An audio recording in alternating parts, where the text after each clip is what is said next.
صلی اللہ علیہ الصلوۃ والسلام علیک یا رسول اللہ، صلی اللہ علیہ الصلوۃ والسلام علیک یا حبیب اللہ، صلی اللہ تعالیٰ علیہ وآلہ وسلم۔ اللہ پاک قرآن پاک میں ارشاد فرماتا ہے، اے ایمان والو، یا ایھا الذین آمنوا لا تاکلوا اموالکم بینکم بالباطل۔ اے ایمان والو، آپس میں اللہ نے کیا کہا؟ اے ایمان والو، آپس میں ایک دوسرے کا مال باطل اور ناجائز طریقوں سے مت کھاؤ۔ اللہ کیا کہہ رہا ہے؟ اے ایمان والو، ایک دوسرے کا مال آپس میں ناجائز طریقوں سے مت کھاؤ۔ اب ناجائز طریقوں سے کھانا یہ کئی طرح سے ہو سکتا ہے، جیسے ابھی لے لیجئے، برسات کا سیزن ہے، ہو گیا کھیت جوتانے، وہ چڑھا کر جوت دیا، وہ چڑھا کر ادھر سے دبا دیا، وہ چڑھا کر ادھر سے دبا دیا، تو یہ بھی حرام ہے۔ الگ بات ہے کہ ایک ہر ہی دبائے، اگر الگ بات ہے ایک بتا ہی دبائے، لیکن دبایا تو دبایا تو آخر پانی بوند بوند برستا ہے، جس سے سمندر بھی بھر جاتا ہے، ندی نالے بھر جاتے ہیں۔ تو اسی طرح سے آج ایک بالشت اور ایک بتا دبایا ہے، ایک بتا کل دبا دے گا، 2 بتے ہو جائے گا، تو ایک بتا اگلے سیزن میں دبا دے گا، 3 بتا دبائے گا تو 3 سیزن میں اس کا ایک ہاتھ کھیت کیا ہو جائے گا؟ دب جائے گا۔ اب جب اس سے جو کھیتی اور اناج پیدا ہوگا وہ کیا جائز ہو جائے گا؟ وہ جائز نہیں ہوگا۔ الگ بات ہے کہ وہ کہے کہ مجھے پتہ نہیں تھا کہ میری زمین یہیں تک ہے، مجھے پتہ تھا کہ وہاں تک۔ تو اللہ نے انسانوں کو سینس دیا ہے، دماغ دیا ہے۔ اللہ نے پہلے رسول اللہ نے ایک صحابی تھے، انہوں نے پوچھا، یا رسول اللہ صلی اللہ علیہ وسلم، یہ آپ سکھاتے ہیں کہ ہم اللہ پر بھروسہ کریں، تو بھروسہ آخر کس طرح کیا جائے؟ اس طرح بھروسہ کیا جائے کہ ہم اپنے اونٹ کو یوں چھوڑ دیں اور اللہ پر بھروسہ کریں کہ میرا اونٹ جو ہے وہ چر کے واپس آ جائے گا۔ تو رسول اللہ نے کہا کہ پہلے اپنے اونٹ کو باندھ لو، باندھنے کے بعد اس رسی پر بھروسہ مت کرو کہ میں نے رسی سے باندھ لیا ہے، بلکہ اللہ پر بھروسہ کرو، اس لیے کہ رسی سے باندھا تو نے ہے، لیکن اس جانور کو کنٹرول میں رکھنا اس رسی کے اندر اللہ نے نہیں رکھا ہے، اس کنٹرول میں رکھنا اللہ اپنے پاور میں رکھا ہے۔ تو اس لیے اللہ کہہ رہا ہے، ایمان والو، ایک دوسرے کا مال ناجائز اور حرام طریقوں سے مت کھاؤ۔ حرام طریقہ تو ایک یہ ہوا کہ یوں کوئی کسی کا کھیت ہلکا دبا لیا۔ دوسرا ہوتا ہے کہ جب آدمی بوڑھا ہو جاتا ہے، آدمی کیا ہو جاتا ہے؟ بوڑھا ہو جاتا ہے۔ تو جب بوڑھا ہو جاتا ہے تو اس کا ایک کام ہوتا ہے کہ بک بک بک بک کرنا، یعنی کسی جو زیادہ بوڑھا آدمی ہے تو اگر ان کے پاس آپ بیٹھ جائیے تو جیسے ہی بیٹھیں گے تو جیسے ریڈیو اسٹارٹ کر دیجئے تو جب تک اس کو بند نہیں کیجیے چلتا رہے گا، جب تک بند نہیں کیجیے تو چلتا رہے گا۔ اسی طرح سے ایک جب آدمی جب ضعیف ہو جاتا ہے، کمزور ہو جاتا ہے، تو اس کا مائنڈ نا جو ینگ ایج میں جو ہوتا ہے اس سے بڑھاپے میں ڈسٹرب ہو جاتا ہے، مائنڈ کیا ہوتا ہے؟ ڈسٹرب ہو جاتا ہے۔ اور آج کے زمانے میں تو جو بوڑھے ہو جاتے ہیں نہ جانے کتنی ساری بیماریاں ہو جاتی ہے، اور ان تمام بیماریوں کا سائیڈ ایفیکٹ کیا ہوتا ہے؟ سائیڈ ایفیکٹ یہ ہوتا ہے، اس کا نقصان یہ ہوتا ہے کہ بندہ مینٹلی نا ڈسٹرب ہو جاتا ہے، عقل کے حساب سے اس کا عقل ڈاؤن ہو جاتا ہے، اس کے اندر سوچنے سمجھنے کی چھمتا نہیں ہوتی۔ اور جب سوچنے سمجھنے کی چھمتا نہیں ہوتی اور جب باپ اور بیٹے میں جھگڑا ہوتا ہے تو باپ کہتا ہے کیا کہتا ہے؟ اچھا ایسا کر رہا ہے تو ٹھیک ہے، تو ٹھینگا ملے گا، جا کے چھوٹے کو لکھ دوں گا۔ چھوٹا بڑا کا سیوا کر رہا ہے اور چھوٹا اگر اگنور کیا تو پھر کہتا ہے اچھا چھوٹے اگنور کر رہے ہو، جا کے بڑے کے نام پہ لکھ دوں گا۔ اب بڑا بھی بڑا مائنڈیڈ ہوتا ہے، بڑا کیا کرتا ہے؟ اپن نام سے نہیں لکھواتا ہے، اپن بیوی کے نام سے لکھوا دیتا ہے۔ کاہے خاطر کہ گوتیا اگر جھگڑا بھی کرے تو ہم کہہ دے کہ ہمارے نام سے نہیں ہے، ہم خریدے تھے اپنے ابا سے، بیوی کے نام پہ لکھوا دیے ہیں۔ تو یہ بھی کیا ہے؟ ناجائز اور حرام ہے۔ یعنی ہم تو کہتے ہیں ہاں ناراض ہو گئے اپنے بیٹے کے نام پہ لکھ دیں گے، کسی ایک بیٹے کے نام پہ لکھ دیں گے، لیکن وہ یہ نہیں سمجھتا ہے کہ بچپن سے جوانی گزارے، جوانی سے بڑھاپے کی کنڈیشن میں آئے، اب بڑھاپے سے قبر میں جانے والے ہیں، لیکن اسے یہ خیال نہیں آتا کہ ہم قبر میں جانے والے ہیں، بس اس کا ایک ہی ہوتا ہے کہ کچھ بھی ہو ہم لکھ دیں گے، اور لکھنے کے بعد شاید کہ وہ 5 سال 6 سال گزرتا ہے اور اسی 5-6 سال میں ایک تو بیٹا کو خوش کرنے کے چکر میں وہ اپنا ٹھکانہ جہنم بنا لیتا ہے، جہنم بنا لیتا ہے۔ اب سوچئے کہ جس بچے کو آپ 5 سے 6 سال خوش رکھے ایک کو، اور دوسرا وہ آدمی جو آپ کی وجہ سے آپ کا ہی گرو تھا نا کہ میرا جائیداد ہے، میں جسے جیسے چاہوں اڑا دوں، لیکن رسول اللہ نے کیا فرمایا؟ ایک شخص رسول اللہ کے پاس آیا اور کہا یا رسول اللہ صلی اللہ علیہ وسلم مجھے میرا من کرتا ہے، کیا کریں جیسے آپ کا من کرتا ہے نا، اس طرح سے ہر زمانے میں ہر طرح کے لوگ ہوئے ہیں، تو کہتے ہیں یا رسول اللہ میرا من کرتا ہے کہ میں میرے پاس جتنا کچھ ہے وہ سارا کا سارا دان کر دوں، صدقہ کر دوں، کیا کر دوں؟ دان کر دوں اور صدقہ کر دوں۔ تو اگر چاہتے تو رسول اللہ کہہ دیتے کہ ہاں ٹھیک ہے جا دان کر دے، جنت میں تمہیں ملے گا، لیکن رسول اللہ صلی اللہ علیہ وسلم کہتے نہیں، ایسا نہیں کر سکتے، بلکہ جب تم دنیا سے جاؤ تو تمہارے بچے کسی کے سامنے یوں ہاتھ نہ پھیلائیں کہ میرا باپ بڑا حرام خور دانی تھا، بلکہ بیٹا یہ کہے کہ ہاں میرا باپ گیا تو ہے لیکن ہمیں مالدار کر کے گیا ہے، ورنہ اگر وہی بچہ کہ جسے آپ نے وراثت سے روک دیا ہے، اپنے جائیداد سے روک دیا ہے، فخر سے کہ میں چھوٹ کے لکھ دوں گا، بڑھکا چاہے چولہی کے بھاڑ میں جائے، تو رسول اللہ صلی اللہ علیہ وسلم کہتے ہیں کہ اگر اللہ تو کہہ رہا ہے کہ باطل اور ناجائز طریقے سے کسی کے مال مت کھاؤ، لیکن پھر رسول اللہ بھی کہتے ہیں کہ اگر دان ہی کرنا ہے تو 1/3 کرو، یعنی 3 بھاگ میں سے 1 بھاگ دان کر سکتے ہو، 1 بھاگ سے زیادہ دان کرنے کا ادھیکار نہیں ہے۔ تو 3 روپے میں سے 1 روپے کو ادھیکار ہے کہ اگر آپ مالک ہیں تو 3 میں سے 1 دان کر سکتے ہیں، اور 2 اپنے بچوں کے لیے، 2 اپنے بچوں کو دینا ضروری ہے۔ اگر تینوں کے تینوں دان کرتے ہیں تو آپ کو جو 1 میں ملنے والا تھا ان بچوں کی بددعا لگ گئی، تو 3 تو ادھر سے بھی گیا، ادھر بھی جہنم میں چلے جائیں گے، رسول پاک صلی اللہ علیہ وسلم نے فرمایا کہ جو شخص پرایا مال لے لے گا وہ قیامت کے دن اللہ پاک سے کوڑھی یعنی اجلے اور برس کا مریض ہو کر ملے گا۔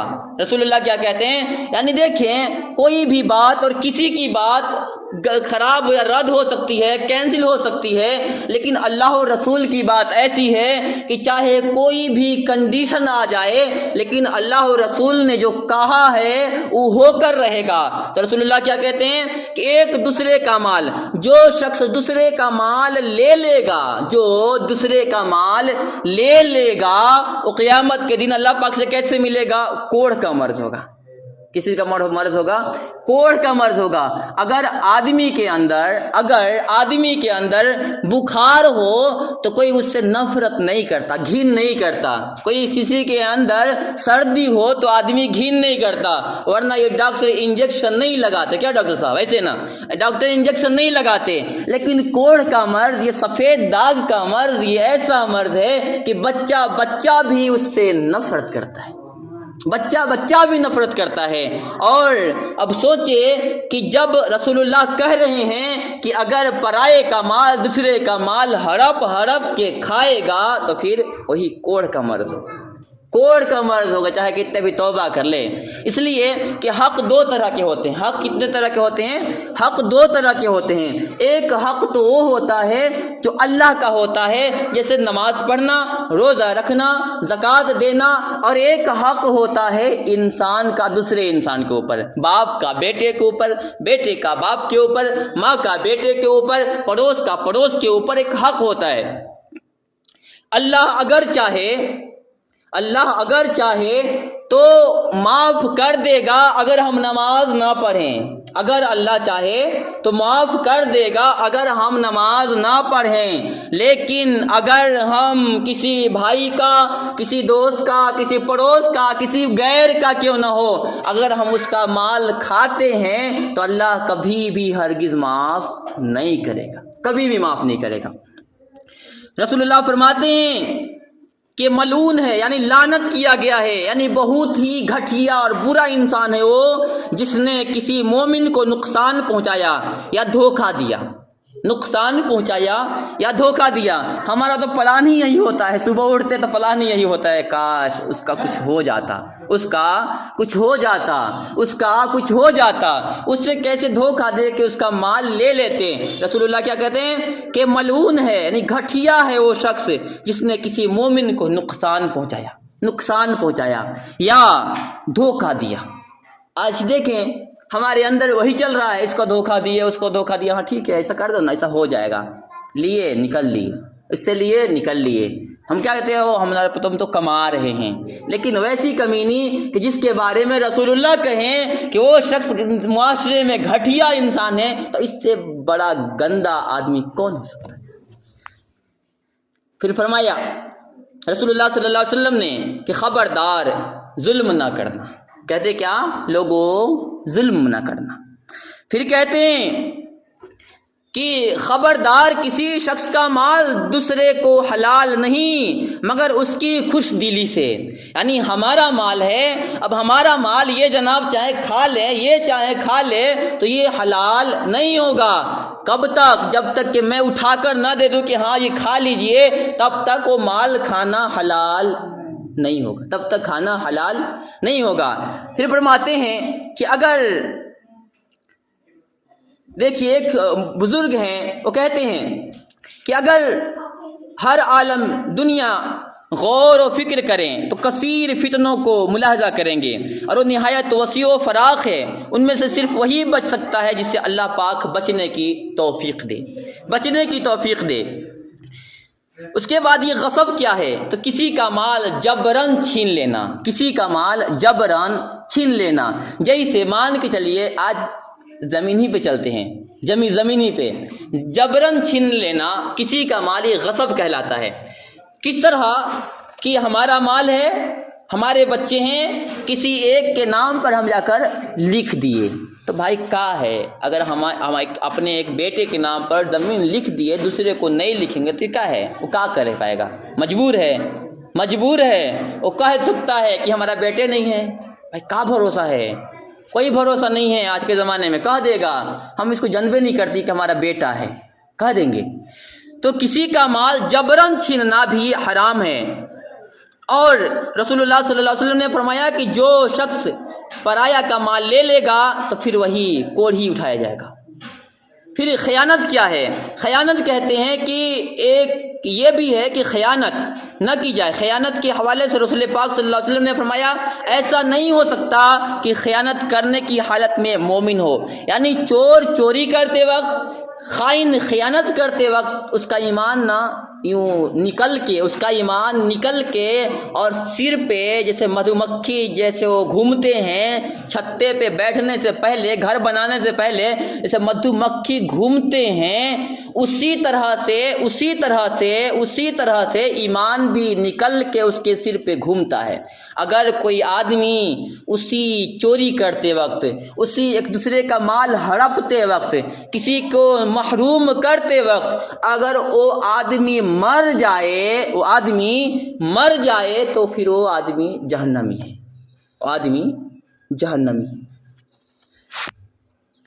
جہاں اللہ پاک نے انسان کو اتنی ساری نعمتیں دی۔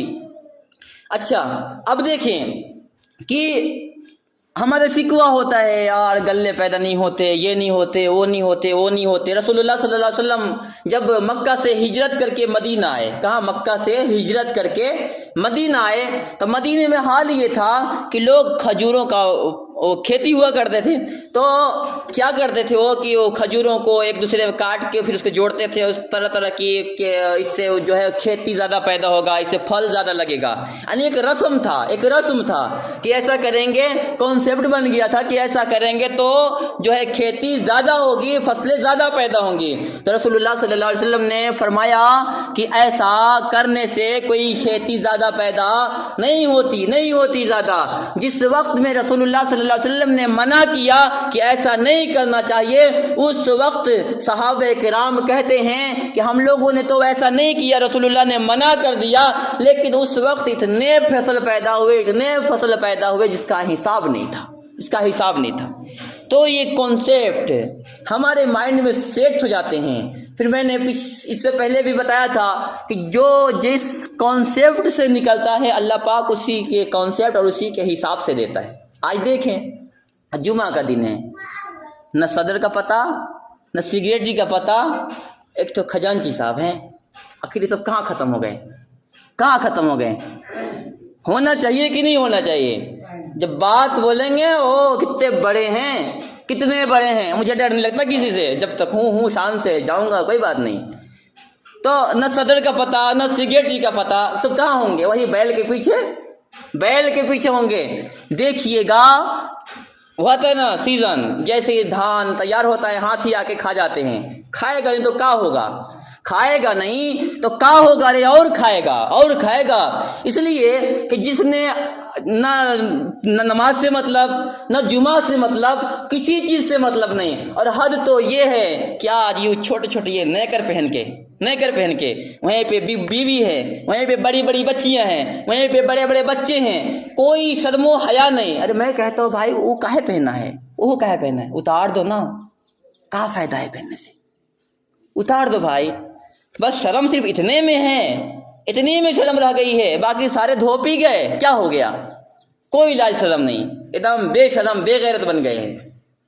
تو اب جس کی سٹارٹنگ اللہ نے کہا رسول اللہ نے کہا کل امر ذی بال، ہر وہ کام جو اچھا ہو۔ کھیتی کرنا اچھا کام ہے، اگر آدمی کھیتی نہیں کرے گا تو بھوکے مر جائے گا، اور صرف کسان نہیں، بڑے بڑے لوگ مر جائیں گے، اس لیے کہ وہ آسمان سے بڑے لوگ تھوڑی نہ کھاتے، وہ کسانوں کا غلہ پہنچتا ہے۔ رسول اللہ کہتے کل امر ذی بال، ہر وہ کام جو مرتبے والا ہو، عزت والا ہو، اچھا کام ہو، لا یبدا، شروع نہ کیا جائے، بے بسم اللہ فہو ابتر، ہر وہ کام جو بسم اللہ سے شروع نہ کیا جائے وہ کمپلیٹ کبھی نہیں ہوتا ہے۔ اب جس کی اسٹارٹنگ ہی ہو، ایک نیکر سے، اور نیکر کیا کرے گا بولیے؟ اس کھانے میں کبھی برکات نہیں ہونے والی۔ جس کام کی شروعات رسول اللہ نے کہا کہ اپنے سطر کو چھپاؤ، سطر کیا؟ ناف سے گھٹنے تک، ناف سے کہاں تک؟ یہ گھٹنے تک، اب گھٹنا بھی اس میں شامل۔ تو رسول اللہ کہہ رہے ہیں کہ اپنے سطر کو چھپاؤ، اور جو ننگا ہو کے کھیتی کرے اور پھر کہے پیدا نہیں ہوا، ارے وہ غنیمت بناؤ کہ تو جتنا کھیتی میں وہ لگایا تھا نا، جتنا وہ پیسے لگائے تھے، اگر اتنا بھی ہو جاتا ہے تو اللہ کا شکریہ ادا کرو۔ یہ بھی نہیں ہونا چاہیے تھا کہ یہ بہت شرم کی بات ہے، ایسا نہیں ہونا چاہیے۔ بتائیے ہونا چاہیے؟ اگر یہی نہ دھلنا صاف کرنا پڑتا ہے، جب آدمی کھیتی کر رہا ہے تو کیچڑ میں کام کر رہا ہے تو کیچڑ تو پڑے گا کہ نہیں پڑے گا؟ تو اگر وہی جو یہاں سے یہاں تک جو آپ پہنے ہیں اس کو بھی دھلنا پڑتا ہے، یہاں سے یہاں تک جو آپ پینٹ پہنیں گے اس کو بھی دھلنا پڑے گا۔ ایسا بھی تو نہیں ہے کہ پانی خرید کر یوز کرتے ہیں، آپ خریدتے ہیں کا؟ خریدنا تو نہیں ہے۔ اب جب پانی نہیں خریدنا ہے، جہاں پہ پانی خریدنا پڑتا تھا وہاں پہ بھی رسول اللہ کہتے ہیں کہ نماز کا وقت آ جائے اور پانی خرید کر بھی وضو کرنا پڑے تو وضو کر کے نماز پڑھو، وہاں بھی چھوٹ نہیں ہے۔ اور یہاں کا ہے تو دھلنا پڑے گا، گھر والی گھسا جائے گی، تو یہ جو اتنا سا دھلنا پڑتا ہے اس سے نہیں گھسائے گی کا؟ بولیے نہیں گھسائے گی؟ اور کیا ضرورت ہے بھائی؟ ہر کپڑا گھر والی ہی دھلے، تو کا نہیں دھل سکتا ہے؟ جب کام کرنے کے لیے باہر پلانٹ میں زندگی گزارتے ہیں تو کوئی نوکرانی رہتا ہے کا رہتا ہے؟ وہ لیے جاتے نا پلانٹ، نوکرانی رہتی ہے کیا؟ کوئی نوکر رہتا ہے، خود دھلتے ہیں، لیکن جب گھر آتے تو پردھان منتری بن جاتے ہیں. کیا ہے کہ نہیں ایسا؟ بولیے. تو احتیاط ضروری ہے. چھوٹے چھوٹے کپڑے کتنا گھن لگتا ہے، کتنا گھن لگتا ہے، سب کچھ دکھتا ہے صاحب، سب کچھ دکھ جاتا ہے کہ نہیں ایسا؟ کوشش کریں کہ لنگی پہن کے اگر نہیں بنتا ہے تو پینٹ رکھ لیں برسات کے لیے. کیا ڈاکٹر صاحب؟ پینٹ رکھ لیں، ایک ٹھو ہاف پینٹ رکھ لیں، یہاں تک آرام سے آ جائے، عزت سے ریلیکس ہو کے آپ کام بھی کر لیں گے. اگر ٹھیک ہے فار ایگزامپل اگر ہم میں شرم حیا نہیں ہے، ہم میں کوئی لاج شرم نہیں، ہم لاج شرم دھو کے پی گئے ہیں، اگر مان لیتے ہیں پیے گئے ہیں، تو ہر ایک لوگ نہیں پیتے ہیں، کچھ لوگ باقی رکھتے ہیں اپنی عزت. اب آپ کر رہے ہیں، ہم کر رہے ہیں تو ٹھیک ہے، لیکن صرف ہم ہی نہیں دیکھ رہے ہیں کہ ہم کچھ نہیں پہنے ہیں، بلکہ جو راستے میں جو گزر رہے ہیں ادھر ادھر بیٹی بہنیں جو ہیں وہ بھی دیکھ رہے ہیں کہ ہاں ہمارے ابا ہیں. تو وہ بھی کیا کریں گے؟ بول نہیں سکتے اس لیے کہ باپ ہے، نہیں بول سکتے بھائی باپ ہے. باپ ہونے کے ناطے بیٹی بھی مجبور، بیٹے بھی مجبور، بہو بھی مجبور، سب مجبور ہیں. تو آدمی کو اتنا مجبور نہ کریں کہ وہ بھی بس یہی دعا کرے یا اللہ میرا باپ کیسا اور میرا بھائی کیسا ہے. یہ جمعہ پڑھنے میں کوئی تو 5 گھنٹہ لگتا نہیں ہے، 1 گھنٹہ کا وقت ہوتا ہے. ایسا بھی نہیں ہے کہ سیزن ختم ہو گیا ہے، ایک دن میں آپ بہت کچھ کر لیں گے، 1 گھنٹے میں بہت کچھ کر لیں گے. وہی 1 گھنٹہ نکال کر مسجد تک آ جایا کریں، 1 گھنٹہ نکال کر مسجد تک آ جایا کریں، پڑھ لیا کریں، پڑھ کے چلے جایا کریں. اس لیے کہ دن میں 5 تو نہیں ہے، کم سے کم سپتاہ میں 1 ٹھو آتے ہیں، وہ بھی تو بچا کے رکھیں. ضروری ہے. ہم کہتے ہیں وہ ایک ٹھو بڑے بہادر گزرے ہیں، صلاح الدین ایوبی، نام کیا تھا؟ صلاح الدین ایوبی، جنہوں نے بیت المقدس کو صلیبیوں سے آزاد کرایا تھا. وہ اللہ کے بہت بڑے ولی تھے، بہت بڑے کاروباری بھی تھے. حضور غوث پاک اللہ کے بہت بڑے ولی، سارے ولیوں کے سردار حضور غوث پاک ہیں، لیکن جتنے بڑے عالم اور جتنے بڑے ولی ہیں اتنے بڑے بھی وہ کاروباری بھی تھے، اتنے بڑے بزنس مین بھی تھے. لیکن اب دیکھیں ایک طرف وہ بہت بڑے بزنس مین ہیں تو دوسری طرف بہت بڑے عالم اور بہت بڑے ولی گزرے ہیں. لیکن آج ہم کچھ کرتے ہیں تو بس اس میں جھوٹ ضرور بولتے ہیں، اتنے کا ہے، اتنے ولی ہیں تو رسم اتنے لے رہے ہیں، یعنی ایسا جھوٹ بولتے ہیں کہ کوئی کہہ ہی نہیں سکتا کہ ریئل میں جھوٹ بول رہا ہوگا، ہاں سچے بول رہا ہے. تو ایک جھوٹ اور دوسری چیز کہ یہ کا